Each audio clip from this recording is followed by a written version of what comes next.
सह नो भुनक्तु सह वीर्यं करवावहै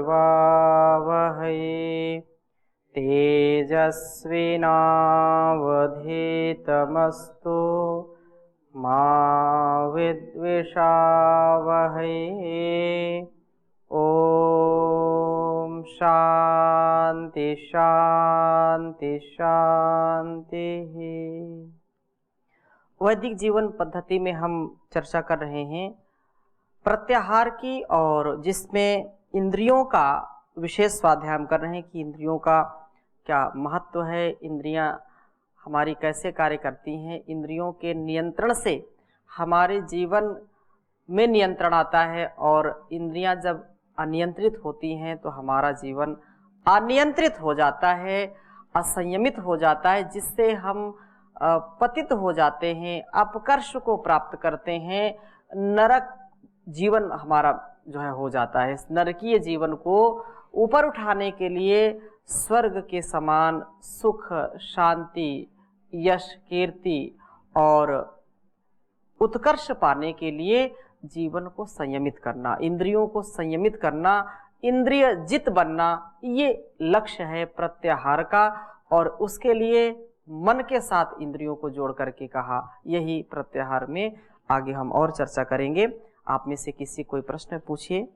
अभी आपने बोला जो सुख होता है वो जो हमें इंद्रियों को अच्छा लगे वो सुख है, और जो इंद्रियों को ना अच्छा लगे वो दुख है जी।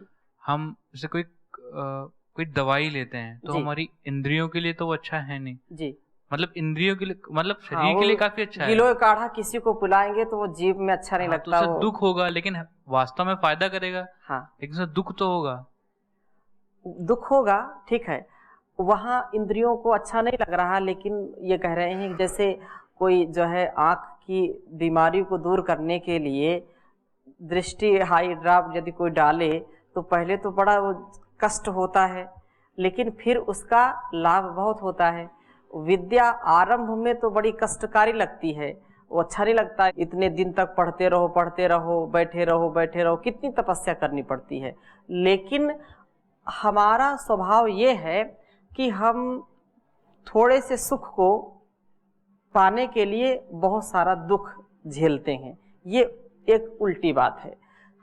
सीधी सी बात यह है कि औषध यदि हम ग्रहण नहीं करेंगे तो उससे ज़्यादा हमको दुख मिलेगा। अभी क्षणिक यहाँ दुख है और दीर्घ काल का सुख मिलेगा, इसलिए हम उसको ग्रहण कर लेते हैं। यदि औषधि कड़वी है, अच्छी नहीं लगती है, स्वाद भी अच्छा नहीं है, लेकिन मरते क्या ना करते, कोई उपाय नहीं है।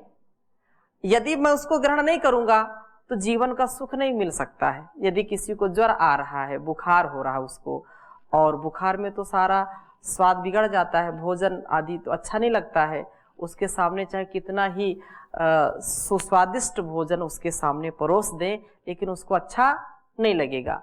उस सुस्वादिष्ट भोजन को करने के लिए या अन्य जो भी सुख हैं उनको पाने के लिए थोड़ी देर का उसको कष्ट सहना ही पड़ेगा। तो लोग उसको ग्रहण करते हैं, वो उसके निजी स्वार्थ के लिए है, स्वास्थ्य के लिए है, इसलिए वो इंद्रियों को अच्छा नहीं लगता तो भी वहाँ पर सुख नहीं लगता। अच्छा ये बताइए, कोई भी व्यक्ति हॉस्पिटल में जाना अच्छा मानता है क्या, सुख मिलता है क्या उसको? वहाँ तो देखो चारों तरफ ही दुख नजर आता है। हाँ, आप आंखों से देखोगे तो भी बड़ा दुख लगता है, कोई कैसी अवस्था में, कोई कैसी अवस्था में है। हाँ, कोई जो है किसी का पैर कटा, किसी का हाथ कटा, कोई एक्सीडेंट से, कोई जो है कोमा में है, कोई मतलब नाना प्रकार के रोगियों उसको हम देखते हैं, तो उसको हम देखना तो आपको अच्छा नहीं लगता है। या जो व्यक्ति वहाँ हॉस्पिटल में पड़ा, उसको पड़े वहाँ कोई पिकनिक तो मना नहीं रहा होता है। लेकिन यदि हॉस्पिटल नहीं जाएगा, यदि वहाँ पर ऑपरेशन थिएटर में नहीं जाएगा, शल्य कक्ष में नहीं जाएगा, वो शल्य चिकित्सा जहाँ होती है, तो उसका जीवन चल नहीं सकता है, उसका जीवन नष्ट हो जाएगा। इसलिए उसको मजबूरी में जाना पड़ता है और उन पीड़ाओं को सहन करना पड़ता है। डॉक्टर जब कैंची चलाता है, यद्यपि इतनी औषधियाँ हो गई हैं कि इंजेक्शन लगाते हैं, औषधि खिलाते हैं, तो दर्द उस समय पीड़ा नहीं होती है, लेकिन ऑपरेशन तो ऑपरेशन होता है, वो बाद में तो पीड़ा देता है।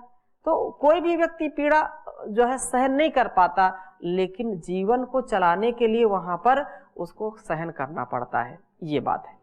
तो इसी को आगे कहा है, यततो ह्यापि कौन्तेय, ये भगवत गीता का है कि ये जो इंद्रियां हैं ये बड़ी जो है प्रमाथीनी है, ये बड़ी जो है बलशाली हैं, और ये जो है मन को भी इधर उधर कर देती हैं, विचलित कर देती हैं। तो कहा यततो ह्यापि कौन्तेय पुरुषस्य विपस्थितः इंद्रियाणि प्रमाथीनि हरन्ति प्रसभम मनः, ये बहुत जल्दी मन को तुरंत ही जो है कैच कर लेती हैं। यत्न करने पर भी विद्वान पुरुष की भी बलवान इंद्रियां मन को बलपूर्वक जो है हर लेती हैं।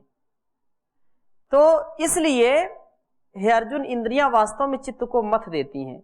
उन्होंने कहा था कि ये चंचलम ही मना कृष्णा, ये जो है मन बड़ा चंचल है, और इसको कैसे हम नियंत्रण में करें, इसके लिए ये इंद्रियां भी हमारी नियंत्रित होनी चाहिए।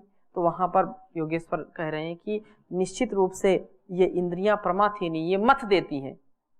मथना समझते हैं कि बिल्कुल चक्कर, मन को पता नहीं चलता क्या करे क्या ना करे, और मन फिर उन्हीं के पीछे हो लेता है। यद्यपि मन का यदि साथ इंद्रियों को ना मिले तो इंद्रियां हमारी काम नहीं कर सकती। हम देखते हुए भी किसी को देख नहीं सकते, सुनते हुए भी किसी शब्द को सुन नहीं सकते, मतलब उसका ज्ञान हमको होगा नहीं। परंतु ये मन को भी अपने साथ जब कर लेती हैं तो विषयासक्ति से व्यक्ति परेशान हो जाता है, और वो जो है बंधन में आ जाता है, उसको जो ज्ञान होना चाहिए वो नहीं हो पाता है।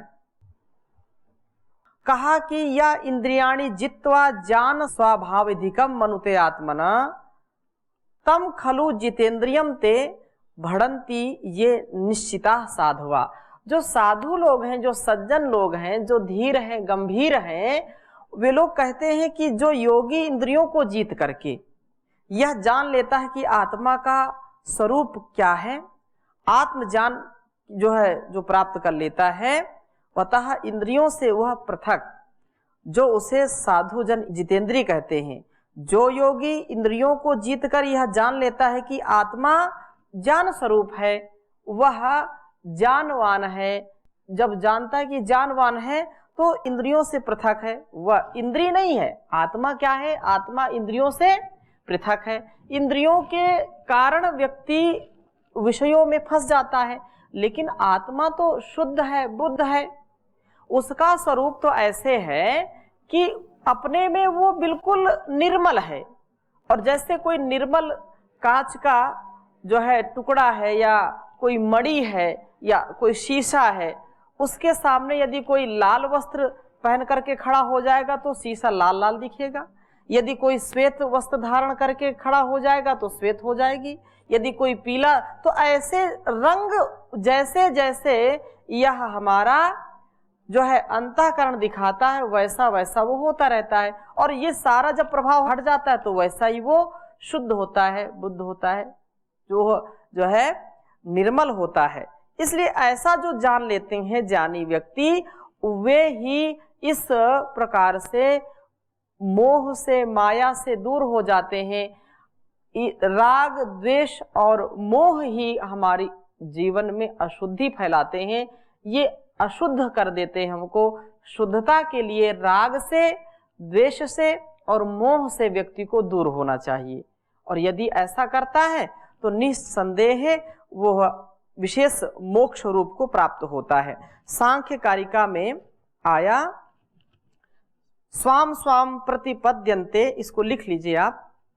स्वाम स्वाम प्रतिपद्यन्ते परस्पराकृत हेतु कामवृत्तिम पुरुषार्था एव हेतुर्ना केनचित् कार्यते करणम। ये सांख्य कारिका का जो है श्लोक है, और यहाँ पर इंद्रियों के विषय में ये चर्चा की है कि सभी इंद्रियां परस्पर के अभिप्राय को समझकर अपने अपने स्वम स्वम प्रतिपद्यन्ते, परस्परा कृत हेतु काम वृत्तिम, ये परस्पर के अभिप्राय को समझ करके अपने अपने व्यापार को ही करती हैं और दूसरे की वृत्ति को स्वीकार नहीं करती, दूसरे की वृत्ति को स्वीकार नहीं करती हैं। दूसरे वृत्ति के स्वीकार न करते हुए इंद्रियों के व्यापार में भोग मोक्ष रूप पुरुषार्थ ही हेतु है।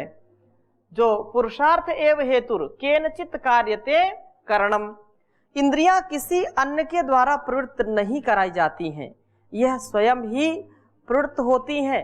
अपने जैसे संस्कार पहले के हैं, जो प्रारब्ध है उसी के जो है वशीभूत होकर के व्यक्ति वो कार्य करता है। पूर्व जन्म से जो कुसंस्कार हमारे इस में जो है चित्त में होते हैं, वैसे वैसे इंद्रियां हमारी उधर ही गतिशील होती हैं।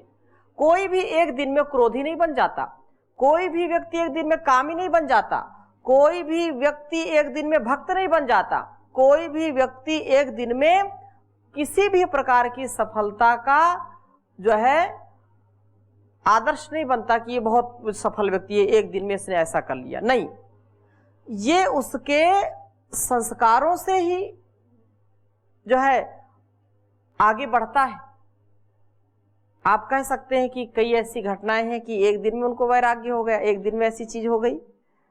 नहीं, उनके अंदर जो वैराग्य का पहले से भाव था वो जाकर के उद्बुद्ध हो गया, या कोई काम की भावना पहले से जन्म जन्मांतरों की थी और आलंबन मिलते हुए जब उन्होंने अपने को नियंत्रित नहीं कर पाया, इंद्रियों को संयमित नहीं कर पाया, तो वही व्यक्ति कभी हम कल्पना नहीं कर सकते अच्छा ऐसा भी ये कर सकता है, और वो कर देता है। क्यों? क्योंकि वो स्वयं दूसरों के कहने पर नहीं चलता, उसकी इंद्रियां दूसरों के कहने से नहीं चलती हैं, उसके स्वयं के कारण ही होता है। वो व्यक्ति जैसा उसका स्वभाव है ये उसके कारण है। कोई बोलते हैं मैं क्या बताऊं, मैं क्रोध करना नहीं चाहता हूं, क्रोध आ जाता है, क्या करूं, मन में जो है खिन्नता आ जाती है, ईर्ष्या आ जाती है, मैं करना नहीं चाहता, सबसे प्रेम से बोलना चाहता हूं लेकिन कठोर वाणी निकल जाती है, मैं दिल का बहुत सच्चा व्यक्ति हूं फिर भी ऐसा हो जाता है। तो वो जो कठोर भाषा बोलने का अभ्यास है, एक दिन में कोई किसी का अभ्यास है क्या? ये तो धीरे धीरे व्यक्ति जैसा जैसा वो अभ्यास करेगा वैसा वैसा उसका स्वरूप हो जाता है, वैसा वैसा उसका व्यवहार हो जाता है। इसलिए हमको अपने व्यवहार पर बहुत ही सतर्कता पूर्वक, ध्यान पूर्वक, ज्ञान पूर्वक ही व्यवहार करना चाहिए। और ज्ञान से ही व्यक्ति महान बनता है। ज्ञान का जब तक आचरण नहीं करेगा तब तक इंसान महान नहीं बन सकता है।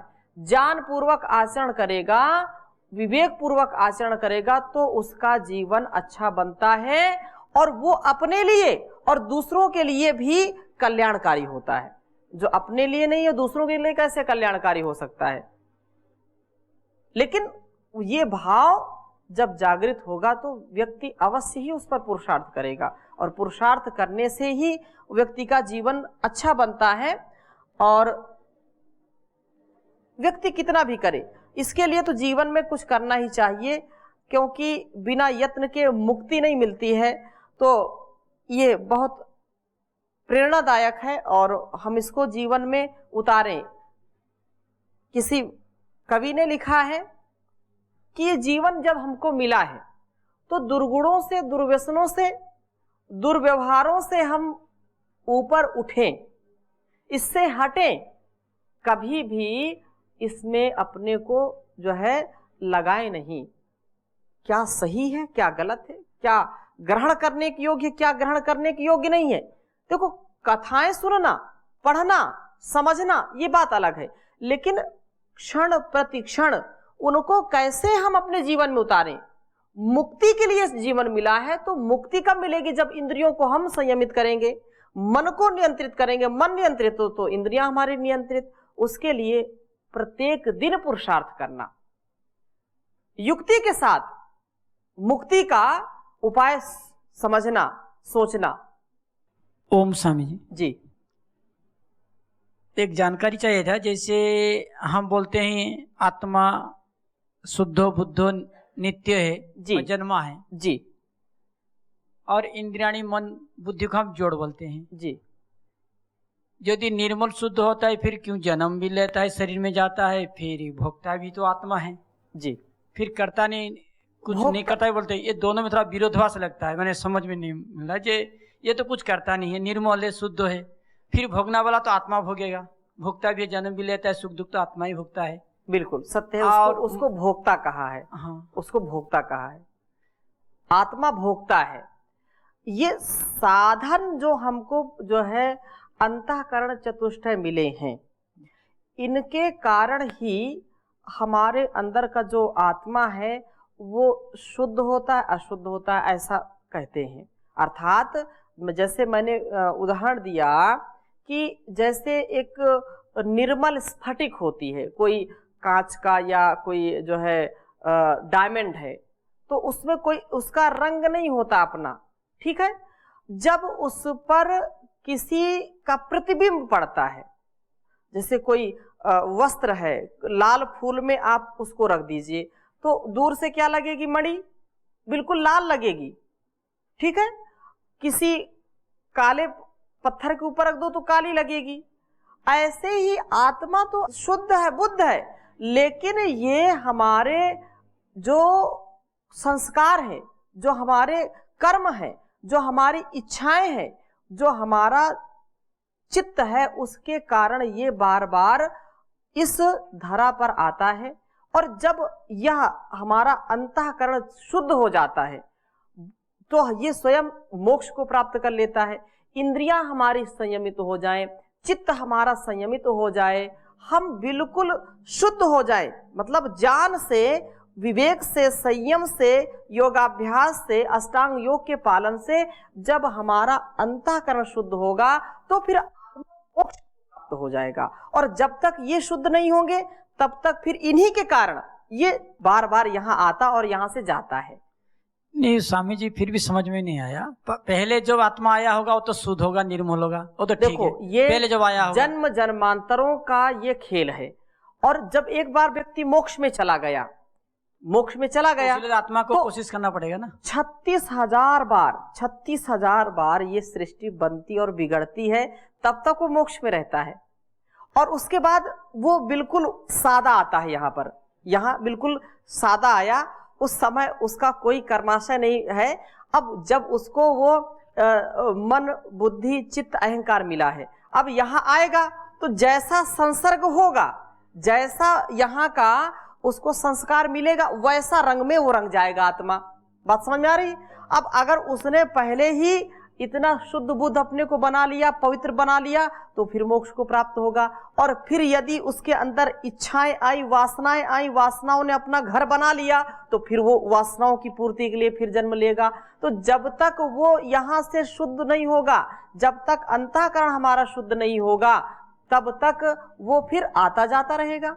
नहीं, जैसे स्फटिक का सामने कोई आता है तो आना वाला तो एक गतिशील होगा ना, तो जड़ तो गतिशील नहीं है। हाँ, तो इंद्रिया जो हमारा मन है, हाँ, वो तो गति का शक्ति उनका नहीं, तो जड़ है। जब तक आत्मा नहीं चाहेगी तो आत्मा तो केवल राजा है, वो केवल इनको अपने साधन के रूप में प्रयोग करता है। इनका जब ज्ञान बहुत उच्च शिखर का होगा, विवेक ख्याति को जब ये प्राप्त होंगे, तो जाकर के इनसे हटेगा। ठीक है ना? आत्मा शुद्ध है, बुद्ध है। सुबह से शाम तक आप कितना कोशिश करते हैं कि मैं एक भी बार राग मेरे मन में ना आए, एक भी बार द्वेष ना आए। यदि आप ऐसा कर पाते हैं तो धीरे धीरे शुद्ध होगा। कहीं ना कहीं, कभी ना कभी, चाहे भोजन में, चाहे यश में, चाहे कीर्ति में, चाहे परस्पर के व्यवहार में, कहीं ना कहीं ये आकर के अड़ंगा लगाती, कभी ना कभी अस्थिर कर देती हैं। आप सुबह से शाम तक कितने बार राग करते हो, कितने बार द्वेष करते हो कि नहीं करते हो? ये स्वाभाविक है। और जब तक ये चीजें नहीं जाएंगी तब तक नहीं होगा। इसलिए तो पुरुषार्थ करना ही है ना, पुरुषार्थ से ये चीजें हटती हैं धीरे धीरे। सभी आत्मा कुछ ना कुछ दोष है, सभी आत्मा में दोष है, जो अभी जीवात्मा जो है इसीलिए भोगते भी हैं। सभी जो जीवात्मा है, चाहे मनुष्य योनि का हो या पशु पंछी का हो, ये जो भोग करते हैं इसका पिछला संस्कार का, जी, उसका पिछला संस्कार इस जन्म उसको का खींच के लाता है। वो उनका है, जी, तो इसलिए निसंदेह। भोग करता है। वो जो पशु पक्षी हैं वो तो भोग योनि है, वो पुरुषार्थ कितना भी करें, गाय कितना भी दूध दे, लेकिन उसको कोई पुण्य नहीं मिलेगा, उनका कोई मुक्ति नहीं होगा क्या? ना। तो पाप जो माने पाप आत्मा है क्या वो पाप, ये मत कहो पाप आत्मा है, वो भोग योनि है। वो क्या है? वो भोग योनि है। केवल वो भोग, जैसे कोई हिंसक जीव है, हाथी है या बड़े बड़े हैं, तो जो ये यदि किसी को जो है जंगल में कोई जा रहा है, हाथी किसी को दबा के मार दे तो हाथी कोई पाप नहीं लगेगा। शेर किसी को खा जाए उसको पाप नहीं लगेगा। गाय 1 लीटर दूध देती है और वो उसको चारा अच्छा मिला या उसने और ज्यादा दूध दे दिया तो उसको कोई पुण्य नहीं लगेगा। घोड़ा है, बैल है या गधे हैं, कितना इनके ऊपर भार लाद दो और ये कितना भी वो करेंगे, इनका कोई वो नहीं, क्योंकि ये भोग भोग रहे हैं, अपने कर्मों का भोग भोग रहे हैं। लेकिन जो पुरुषार्थ है ना, ये हमारा कर्तव्य है। मनुष्य जीवन में ही आप इसको कर सकते हैं, क्योंकि ये भोग योनि भी है और कर्म योनि भी है। इसी में मोक्ष की जो है गुंजाइश है, मोक्ष इसी से मिलेगा। अन्य जीव जंतु जो कार्य करते हैं वो तो परमात्मा ने सुनिश्चित किया है कि आपको ऐसा ही जीना है, ठीक है ना। तो इसके लिए क्या है, परमात्मा से हम जो है निवेदन करें, प्रार्थना करें कि हमको अच्छा जान दे, है ना, और मुक्ति का यत्न करें। हम मुक्ति का यत्न करेंगे तो फिर जीवन अच्छा बनेगा। एक बार भजन कर ले, एक बार भजन कर ले, मुक्ति यत्न कर ले, कट जाएंगे जन्म मरण, कट जाएंगे जन्म मरण। प्रभु का सुमिरन कर ले, एक बार भजन कर ले। ये जो आप प्रश्न कर रहे हैं, इसके लिए ये मानव जीवन बड़ा अनमोल है। ये मानव का चोला हर बार नहीं मिलता, जो गिर गया डाली से वो फूल नहीं खिलता।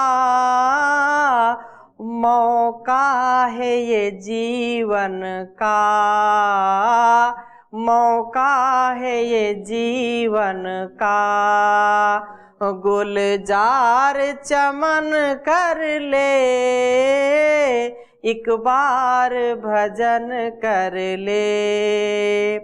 नर इन कानों से सुन तू ऋषियों की वाणी, मन को ठहरा करके तू बन जा आत्मजानी। जिह्वा तो चले मुख में, जिह्वा तो चले मुख में, अब ओम जपन कर ले, एक बार भजन कर ले। इस मैली चादर में हैं दाग लगे कितने, इस मैली चादर में हैं दाग लगे कितने, पर जान के साबुन में है झाग भरे इतने। धुल जाएगी सब स्याही, धुल जाएगी सब स्याही, उजला तन मन कर ले, एक बार भजन कर ले। वेदों में गूंज रही मंत्रों की मधुर ध्वनिया, बलिदान के इस युग में तू गूंथ नई कलियां, अब तो प्रभु के आगे, अब तो प्रभु के आगे नीची गर्दन कर ले, कट जाएंगे जन्म मरण, कट जाएंगे जन्म मरण। प्रभु का चिंतन कर ले, एक बार भजन कर ले। तो हम ऐसे ही उस परमात्मा का भजन करते रहें तो जन्म और मरण से भी छुटकारा मिलेगा, इंद्रियों का संयमन होगा। तो आज की कक्षा में यहीं तक, शेष चर्चा अगली कक्षा में करेंगे। ओम शांति शांति शांति।